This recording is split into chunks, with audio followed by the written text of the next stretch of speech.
Why are so many people still sick, even when they eat healthy, sleep 8 hours, and take every supplement they're told to?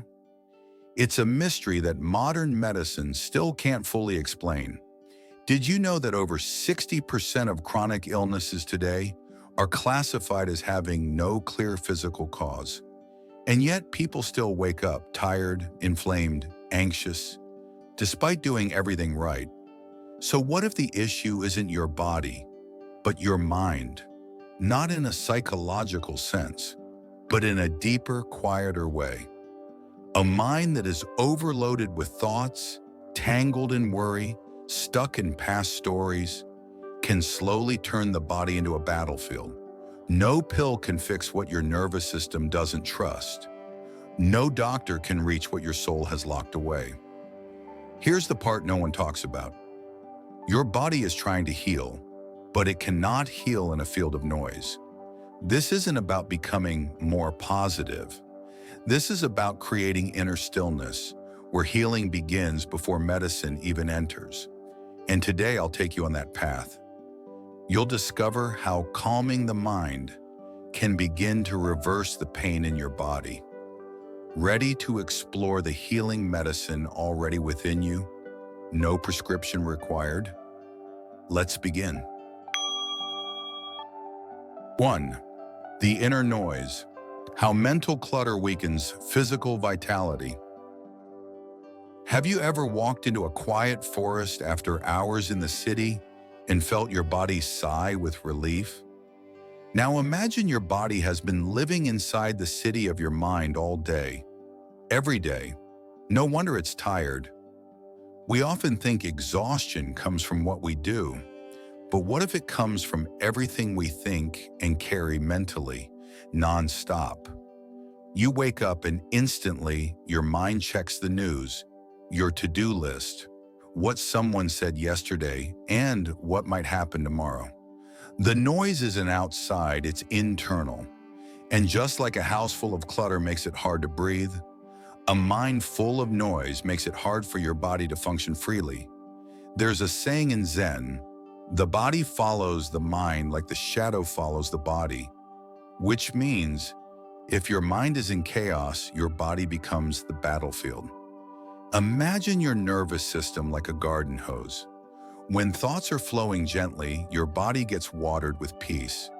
But if thoughts are tangled, judgmental, anxious, it's like someone stepping on the hose.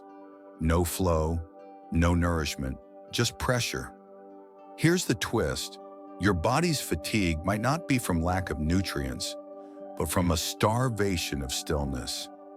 Your brain handles over 6,000 thoughts a day, but your body is not just a passive passenger in this ride. It feels like every mental loop, every argument you replay, every judgment you suppress, every future you fear.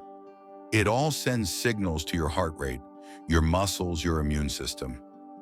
A simple thought like, "I'm not doing enough," repeated over weeks, is more inflammatory than a plate of greasy fast food. Why? Because it changes your breath.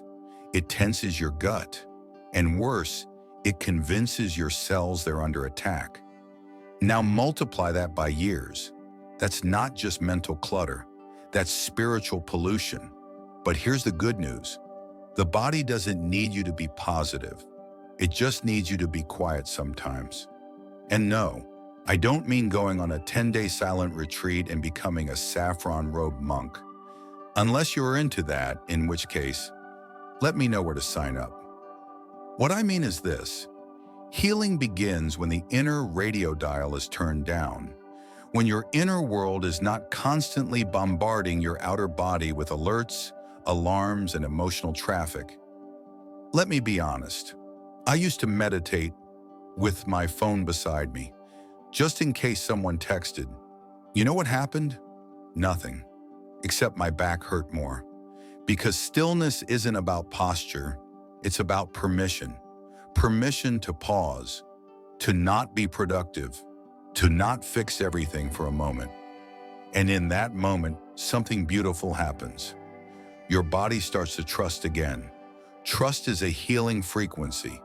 When your body senses you're not at war with yourself, it releases its grip. Blood flows. Digestion returns. The breath deepens. No supplement can do what trust can. Here's what most people miss. They chase healing from the outside. Diets, pills, routines. But if the inside is screaming, the body can't hear any of it. It's like trying to play soothing music during a thunderstorm. So instead of chasing more, ask less. What if your next step wasn't, what else should I take? But, what can I let go of today? Mentally, a grudge, a self-judgment, the need to always be ahead. Letting go is the beginning of letting in. And letting in joy, oxygen, clarity is what your body's been begging for. They say overthinking burns calories. If that were true, I'd be a supermodel with six-pack abs by now. But sadly, all I got was stiff shoulders and chronic neck pain. So I gave it up. Well, almost. Now I sit, I breathe, I let my brain babble like a toddler, and I don't follow it. And guess what? My digestion thanked me. My headache stopped needing attention. Turns out my body just wanted me to shut up and listen. Here's what I believe with all my being. You can't heal in the same mental environment that made you sick. The medicine-free mind isn't empty, it's clear. Clear enough to hear your body whisper what it truly needs. But if mental noise weakens the body, what happens when our thoughts themselves become toxic? In the next part, we'll explore how overthinking, fear, and constant planning turn into internal poisons, and how to clear them before they seep into your cells. Stay with me. Your healing journey is just beginning. 2. Thought is toxin. When thinking too much becomes internal poison. You've heard of toxic food. You've heard of toxic people. But have you ever considered that the most dangerous toxin might be your thoughts? Not the loud ones. The quiet, constant ones. The background noise that says, I'm not enough. I should be doing more. What if I mess this up? These thoughts don't shout. They seep. They seep into your breath, your blood pressure, your sleep. And over time, they don't just hurt your feelings. They weaken your immunity, exhaust your adrenals, and quietly sabotage your body's ability to heal. There's a beautiful Zen analogy that says, a single drop of ink will cloud a whole bowl of clear water, if not changed. Your thoughts are like that ink, and if the same story plays in your mind day after day, especially if that story is filled with fear, judgment, or anxiety, you're living in poisoned water. Even if your body looks calm on the outside, the body listens to everything your mind says, especially the lies we like to believe. Thoughts are harmless, just ideas, just mental stuff. But your cells don't know that. Your nervous system doesn't pause to check if it's a real problem or just your imagination. It reacts, always. If you repeatedly think, what if I get sick? Your body preps for illness. If you believe, I'll never heal, your immune system slows down. Not because it's broken, but because it follows your energy. You can be in the safest place on earth. And if your mind believes you're in danger, your body behaves like you are. That's the twist. It's not always what's happening that's making you sick. It's what you're thinking about happening over and over again. And here's the scary part. Most people never question it. They accept the inner voice that says, you'll always be tired. And then they take more vitamins, buy more supplements, never realizing the true poison isn't in their fridge, it's in their thoughts. And while you're chasing external medicine, your inner world is quietly working against the very healing you desire. This is why two people with the same diagnosis can have completely different outcomes. One believes in life, one believes in fear. The body listens every time. There's a Zen story of a monk who asked his master, "How do I escape suffering?" The master smiled and said, "You're wearing the chains, but the key is in your hand." "What chains?" the monk asked. "Your thoughts," the master replied. "You believe them. That's why they bind you." The key is not to stop thinking. It's to stop believing every thought is the truth, especially the painful ones, because not every thought deserves a seat at your healing table. Sometimes the mind says, "You're behind," or "You're too old to start over," or my personal favorite, "Everyone else is healing faster than you." That last one, sponsored by Instagram and your inner critic. But here's the truth I had to learn the hard way. Healing doesn't require perfect thoughts. It requires space between them. And when you allow even a sliver of silence, that's where peace can slip in. That's where new possibilities are born. You don't need to become thoughtless. You just need to become a better listener. Try this. Next time you notice a toxic thought, pause. Ask, "Is this helping my healing or hurting it?" Don't fight it. Don't fix it. Just witness. The poison begins to dissolve when it's seen without fear. When it's bathed in attention, not resistance. That's what the mind wants deep down. Not a war, but your presence. I used to be addicted to fixing myself, reading every book, making endless healing to-do lists. But the more I tried to think my way out of pain, the more pain I found. It wasn't until I started watching my thoughts like clouds, not commandments, that the grip loosened, and slowly, breath by breath, my body softened. It was like I stopped pouring ink into my water. And guess what?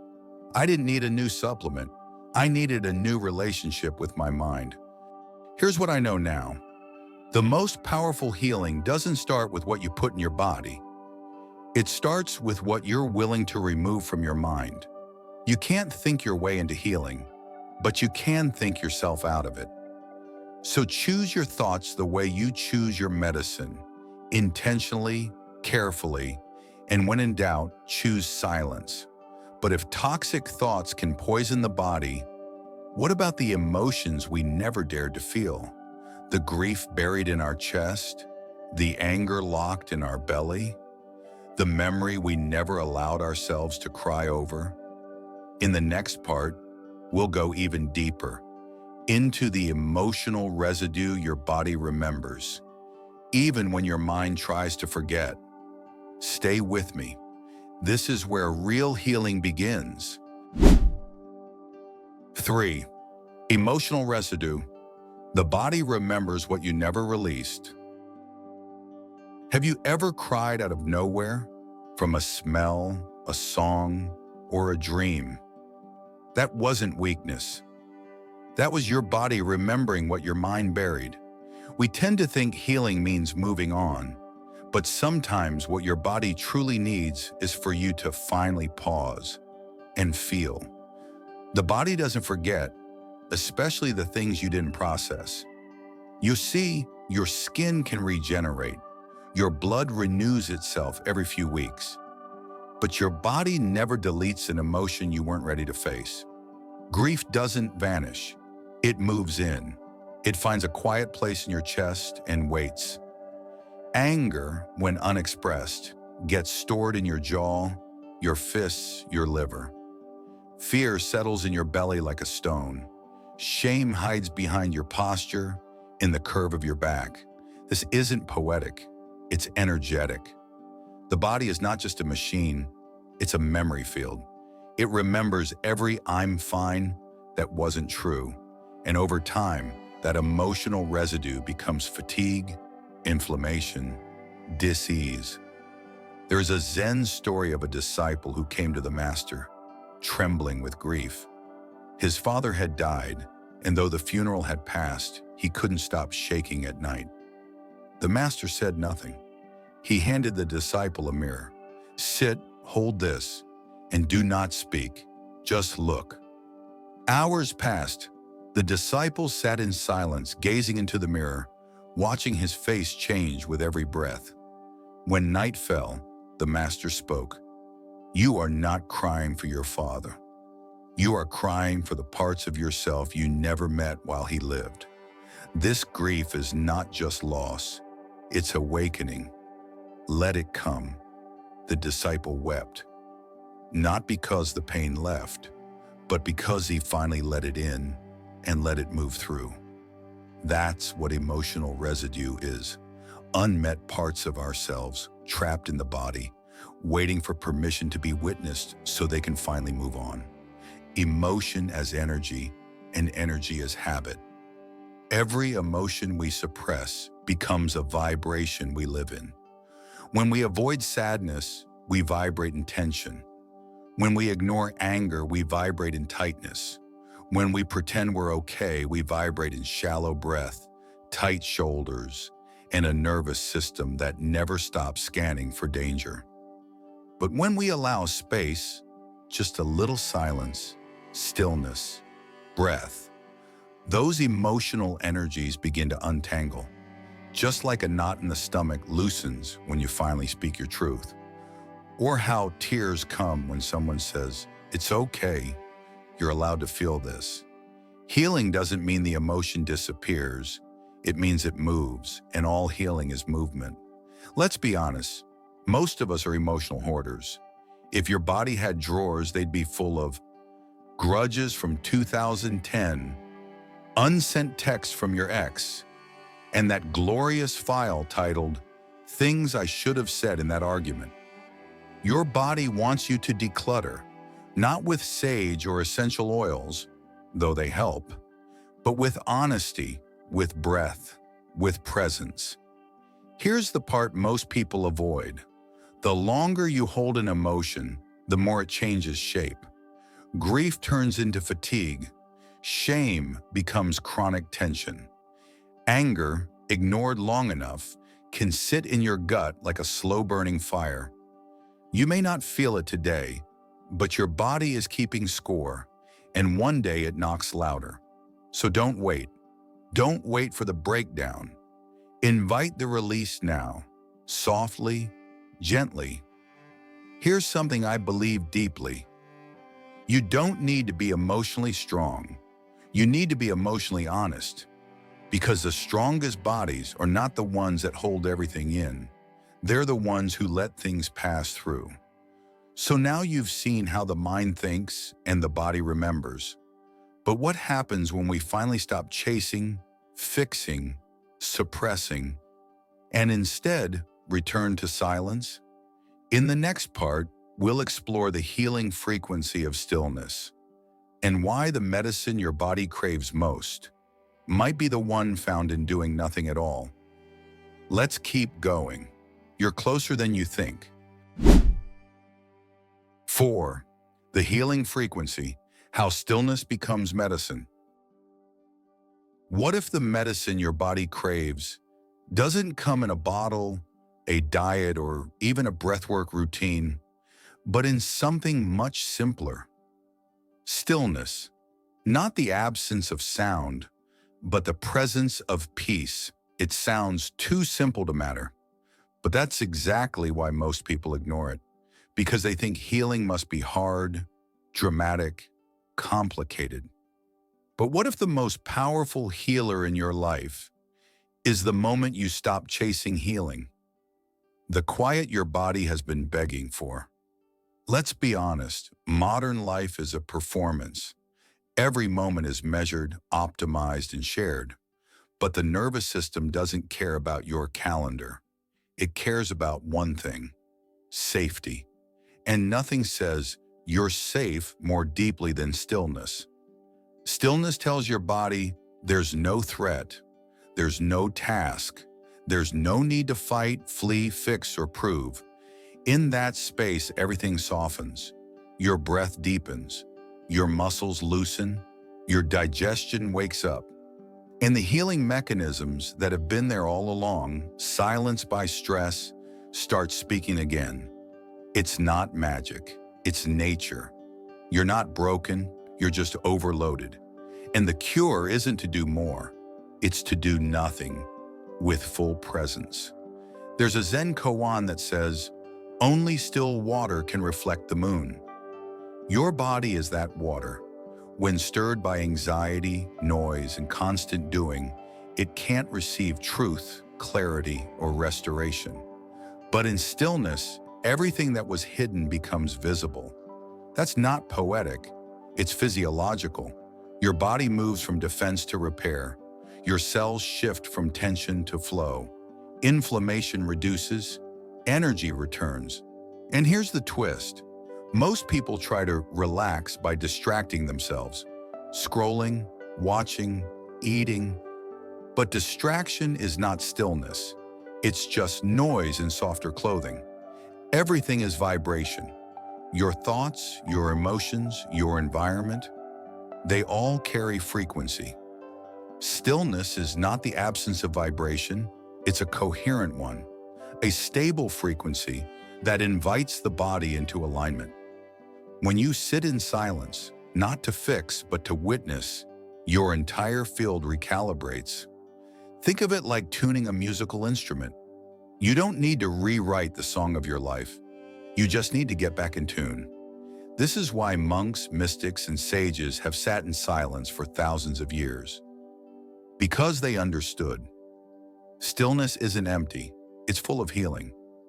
While you're chasing the next superfood, supplement, or strategy, you may be skipping the one practice that costs nothing, takes no effort, and heals everything.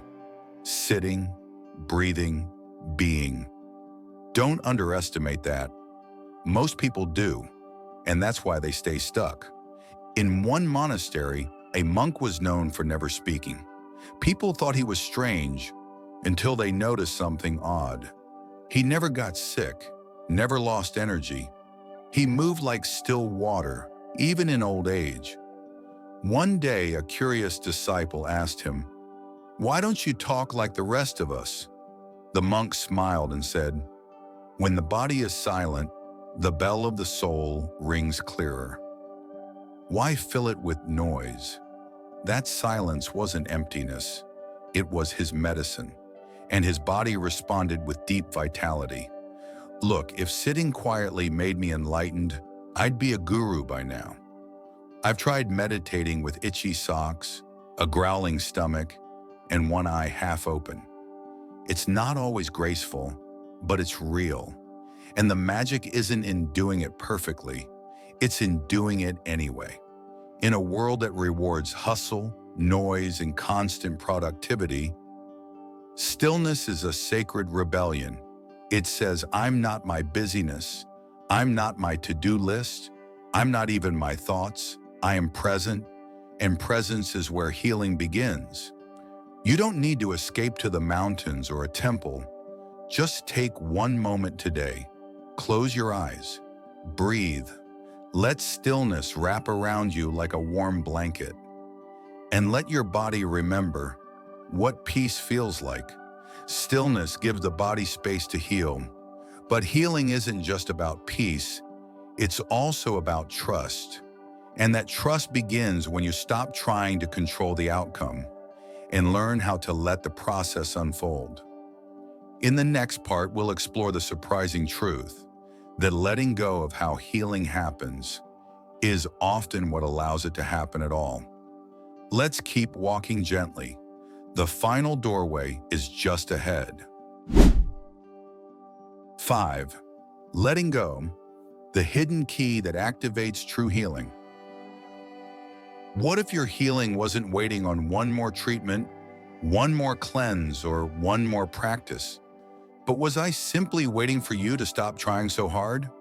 It sounds counterintuitive, I know, but sometimes the deepest healing doesn't come from effort. It comes from surrender. The paradox of healing, stop holding your breath. Have you ever noticed how the body breathes more freely only after you stop focusing on it? It's like trying to fall asleep. The more you try, the more you stay awake. Healing is like that too. When you grip it too tightly, it slips away. But when you soften, something shifts. The body begins to trust. The process unfolds. This is the paradox. Healing accelerates when control slows down. In Zen, there's a teaching. A full bowl cannot receive fresh tea. The bowl is you. The tea is life, healing, and energy. But if your mind is full of expectations, fears, stories, timelines, there's no room for what's arriving. Letting go isn't weakness, it's making space. We tend to think letting go means giving up. But in truth, letting go is an act of profound courage. It's saying, I trust something deeper than my fear. Your mind likes to know, how long will this take? What if it doesn't work? Why am I not healing faster? But your body, your beautiful, ancient, wise body, has only one question. Are you here with me now? Because healing doesn't happen in the future. It happens in the now, in the space between expectations. And here's a twist. Sometimes your greatest block isn't pain or illness. It's the idea that you should already be over it. Letting go of how it should look is what lets the process look like you. There's an old Zen story about a man clinging tightly to a thick rope dangling over a cliff. He screams, afraid to fall. After a while, a voice calls from above, "Let go!" The man yells back, "I'll die!" The voice says again, "Let go!" Finally exhausted, the man releases the rope and falls just 3 inches to the soft ground below. We do this all the time. We hold tightly to ideas, plans, and identities. And the moment we let go, we discovered it wasn't the fall we feared. It was the unknown. And it was never that far. When you let go mentally, your nervous system shifts. Cortisol levels drop. Heart rate evens out. The immune system stops preparing for war and starts repairing what was neglected. This isn't wishful thinking. It's how you're designed. Control keeps the body on alert. Trust returns it to its home. Like a river blocked by rocks, your healing flow returns the moment you remove the tension trying to force it forward. Why you might be blocking the very healing you seek. Here's what most people miss. Trying to control your healing too much is a form of fear. It says, I don't believe it can happen unless I manage it perfectly. But healing isn't a performance. It's not a test. It's a remembering. And sometimes the only thing standing between you and peace is the belief that you need to earn it. You don't. Peace is your natural state. Letting go simply uncovers it. I once tried a 30-day healing reset. By day 3, I was so stressed trying to be peaceful that I yelled at a coconut. True story. Turns out the coconut wasn't the problem. It was me. Still trying to control my way into letting go. Classic. Here's what I've come to believe. Letting go isn't the end of effort. It's the beginning of the flow. You're not meant to push your way into health. You're meant to allow your body to return to what it knows. And it knows healing. It just needs you to get out of the way. So ask yourself gently, what can I release today? A timeline, a grudge, a false identity? Let go and listen to what arises in the quiet. You've walked this far, through noise, emotion, silence, and surrender. Now there's only one step left, to integrate it all. To walk forward not just with knowledge, but with trust. In the final part, we'll bring it all together, and I'll share one simple truth that changed everything for me. Let's step into that final doorway, together. What if the healing you've been chasing wasn't far away? What if it was already within you, quiet, patient, waiting for you to stop and listen? Let's remember what we've uncovered together. You learned that your thoughts aren't just thoughts. They shape the very biology of your body. You saw how unprocessed emotions live quietly in your chest, in your gut, in your breath. and how feeling them sets them free. You discovered that stillness is not absence, but medicine. And perhaps most importantly, you realize that the greatest catalyst for healing is letting go. Not of effort, but of resistance. Your body isn't broken, it's listening. It's responding to your energy, your honesty, your presence. And every time you choose awareness over autopilot, softness over stress, stillness over striving, you create space for healing to unfold naturally. So, how do you begin? Not by fixing everything at once, but by making space. One breath, one pause, one letting go at a time. Now I want to hear from you.